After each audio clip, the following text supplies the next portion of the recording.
Menjelang musim perayaan ini, sudah pasti kita juga memberi tumpuan kepada harga barangan yang kini kalau kita lihat sepatutnya mempunyai harga yang sedikit rendah sesuai dengan beberapa faktor yang saya akan bincangkan sebentar saja lagi. Tetapi baru-baru ini juga Extra One membawakan keluhan ataupun laporan yang berkaitan dengan harga barang, sebagai contoh harga ayam yang meningkat naik. Dan juga ini disebalik dengan data IHP menunjukkan penurunan sekitar 2.7%.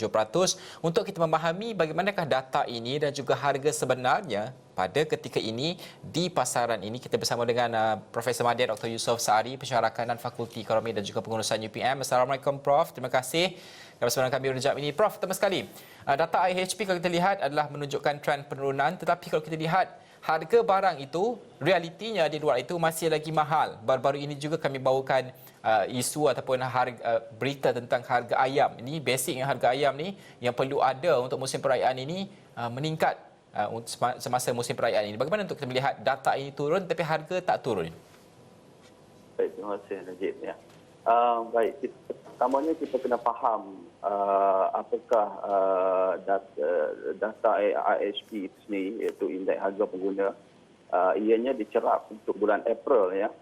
Pada bulan April, dan kita semua sudah maklum bahawa pada ketika itu kita sedang menghadapi tempoh masa PKP, PKP yang penuh dengan PKPB, ya. Pada ketika itu sektor ekonomi, begitu katakan, kebanyakannya tidak beroperasi kecuali makanan, ya. Jadi ini adalah sedangkan sekarang ni kita berada pada bulan Mei, ya. Bulan Mei yang mana bulan di mana PKPB beroperasi, iaitu di mana pada ketika ini kita kerajaan sudah memulakan untuk restarting ini ekonomi, ya, yang mana kita mahukan sektor-sektor ekonomi itu bergerak semula. Dan dalam masa yang sama pada Mei ini juga dalam sehari dua hari lagi dan juga dalam tempoh masa Mei ini kita dalam menjalani ibadah puasa dan juga dalam sambutan hari raya tidak lama lagi, dan sudah pastinya ini akan melibatkan pembelian barangan dan juga perbelanjaan yang sedikit berbeza, yang bukan sedikit, saya rasa agak berbeza signifikannya berbanding dengan bulan 4, yang mana pada bulan 4 pada ketika PKP dilaksanakan, kita menjangkakan seperti mana laporan IHP itu sendiri yang menunjukkan bahawa berlaku penurunan harga kepada perkhidmatan pengangkutan, penurunan harga ke atas bahan api. Ini adalah perkara yang kita jangkakan akan berlaku kerana pada ketika itu permintaan ke atas pengangkutan, permintaan ke atas bahan api memang dikatakan terlalu sedikit, ya, akibat PKP itu sendiri. Dan kita lihat IHP itu sedikit berlaku peningkatan harga makanan. Pada ketika itu kerana kita memandangkan sektor makanan masih lagi beroperasi. Ya, jadi berlaku sini ada jurang, ya, di antara bulan 4 dan juga bulan 5. Kerana kita kena faham IHP yang dilaporkan baru-baru ini adalah merujuk pada bulan 4. Sekarang realitinya kita berada pada bulan Mei, iaitu bulan 5. Dan juga kita lihat sudah berlaku juga peningkatan harga ayam seperti kebiasaannya pada bulan Mei ini disebabkan oleh sambutan hari raya tidak lama lagi, festival tidak lama lagi, ya. Jadi yang penting kat sini adalah kita kena ambil maklum bahawa kita sekarang berada pada bulan Mei dan juga realitinya berbeza pada bulan April. Jadi IHP yang dikeluarkan tersebut adalah pada bulan April, yang mana pada ketika PKP dilaksanakan. Sekarang kita berada dalam tempoh masa PKPB yang mana coraknya ataupun perjalanan ekonomi itu berbeza berbanding dengan bulan April. Prof, kalau kita lihat sebahagian besar kos dalam pembuatan atau pengeluaran barangan ini antaranya adalah kos pengangkutan, dan kalau kita lihat kos pengangkutan ini pula kos yang terbesar mereka adalah kos bahan api. Kalau kita lihat secara logik fikirannya, kalau kita melihat adalah kalau kos bahan api itu murah, sepatutnya harga barang akhir itu sepatutnya lebih murah. Mengapa perkara ini tidak terjadi ataupun ia bukanlah semudah itu untuk perkiraannya? Ini adalah bagi saya adalah isu yang kita dah bangkit lama, Najib, dengan penulisan saya ketika di awal di beberapa tahun yang lepas. Dah lama kita dendangkan isu ini. Saya ingat dalam perjalanan hidup saya juga pernah berjumpa dengan bekas Perdana Menteri kita dulu dan cerita benda yang sama perkara ini. Kerana pada ketika kalau kita masih ingat harga minyak sangat rendah pada ketika itu, tapi harga makanan meningkat, tidak berubah, masih lagi meningkat seperti kadar yang sebelumnya.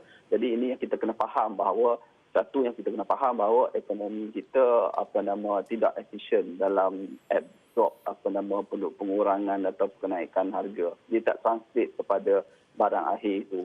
Kerana yang kedua juga disebabkan oleh faktor monopolistik, iaitu struktur pasaran kita yang untuk monopoli, juga selain itu juga dasar-dasar kita ataupun pelaksanaan penguasaan kita ke atas sesuatu perkara itu masih lagi tidak pergi ke arah pada market base yang kita panggil kat sini ya.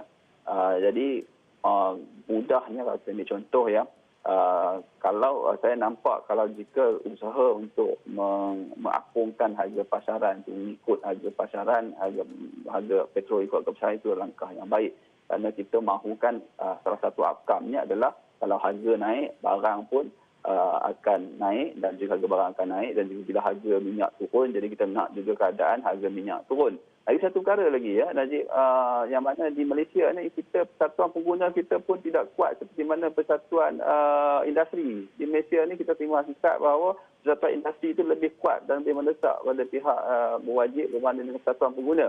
Ya, pengalaman GST telah menunjukkan perkara yang sama, dan juga perkara ini pun masih juga persatuan pengguna tidak seperti negara-negara lain yang memperjuangkan hak pengguna. Ini salah satu perkara yang patutnya diperjuangkan oleh hak persatuan pengguna. Prof, bagaimana untuk kita melihat sepanjang tempoh beberapa bulan yang akan datang kalau kita lihat dengan bantuan yang kita berikan, dan aspek yang paling utama kalau kita lihat kegusaran masa kini adalah aspek pengangguran kita jangkakan akan terus meningkat. Sekiranya ini berlaku, bagaimanakah ini menjejaskan, ialah kalau kita cakap pasal harga turun tak turun pun, tapi kalau orang tak ada kerja, tak ada duit pun, tak mampu membeli juga. Bagaimana keseluruhan ini dengan jangkaan pengangguran yang dijangka akan meningkat selepas perayaan ini akan menjejaskan juga ataupun mungkin menurunkan harga barangan? Penting kat sini untuk kita ketahui ya, Najib, sebenarnya keperitan yang akan ataupun realiti sebenar yang akan dirasai oleh rakyat Malaysia sebenarnya adalah pasca PKP, iaitu sekarang dalam tempoh PKPB ni kita dah dapat lihat situasi sebenarnya. Mungkin dijangkakan pada Jun ni kita akan dapat lihat realiti itu lebih jelas keadaan rakyat di luar sana ya. Tapi untuk kita faham bahawa realiti itu tidak berapa baik dekat luar sana. Jadi apa yang penting kat sini adalah untuk mengurangkan kadar pengangguran. Dalam masa yang sama, kita nak memastikan kenaikan harga barangan di masa hadapan jika berlaku dapat diimbangi oleh peningkatan ataupun pertumbuhan pendapatan itu sendiri. Ya, apabila banyak orang bekerja dan pendapatan kembali ada dan mungkin bertambah, dan ini akan dapat diimbangi kembali kenaikan harga. Yang paling penting kat sini adalah yang untuk kita memastikan keadaan ideal sebenarnya yang berlaku adalah kerana kerajaan telah resetting ekonomi dan kita nak kena bantu setiap rakyat, setiap pihak wajib di sana memastikan ekonomi itu kembali beroperasi semula. Dan perhatian saya melihat di luar sana masih banyak lagi perniagaan yang masih lagi tutup ya. Dan juga saya juga difahamkan kerana antara alasan kenapa perniagaan itu ditutup, masih lagi tutup dan tidak dibuka adalah disebabkan oleh SOP yang tidak jelas. Dan ada yang berpandangan bahawa SOP yang dibuka itu sebenarnya, yang diberikan itu sebenarnya seolah-olah macam tak nak benarkan ekonomi dibuka. Jadi ada perbalahan di situ. Dalam masa on one hand kita nak ekonomi itu dibuka, on the other hand kita SOP kita dicipta, dibuat untuk macam seolah kita tak nak buka ekonomi. Ini yang kita perlu betulkan. Kita nak memastikan ekonomi itu pulih dan sesama ekonomi rakyat di luar sana juga nak dipulihkan. Jadi salah satu cara dia, tak ada pilihan lain, adalah memastikan ekonomi itu berjalan. Dan juga kalau saya lihat artikel saya semalam di Astro Awani juga, yang saya tunjukkan bahawa sebenarnya gaji rakyat Malaysia keseluruhannya 92% datangnya daripada perbelanjaan ke atas barang bukan makanan. Jadi barang makanan hanya menjana 8% dari gaji rakyat Malaysia. Jadi ini adalah signal yang jelas, artinya beritahu indikator yang jelas menunjukkan bahawa memulakan ekonomi, resetting ekonomi itu balik adalah sangat penting untuk memastikan rakyat ada gaji, pengangguran dapat dikurangkan, dan juga kita tidak mahu ramai nanti suffer ataupun mungkin mati akibat pengangguran. Kita dah tahu, kita harap tidak berlaku dah disebabkan faktor ekonomi. Okey, Prof. Kita lebih mengelak kepada kesan sistemik kerana kalau tidak ada gaji pun yang paling penting komitmen untuk bayaran kepada bank itu, kalau kita cipta NPL itu juga akan memberikan kesan sistemik kepada ekonomi juga kan untuk tempoh yang berpanjangan. Terima kasih Prof kerana bersama kami pada jam ini. Sudah saja masa yang kita ada kita berbincangkan tentang keadaan semasa, realiti harga barang, pendapatan dan juga ekspektasi kadar pengangguran yang mungkin dijangka akan berlaku dalam keadaan ekonomi mencabar pada ketika ini.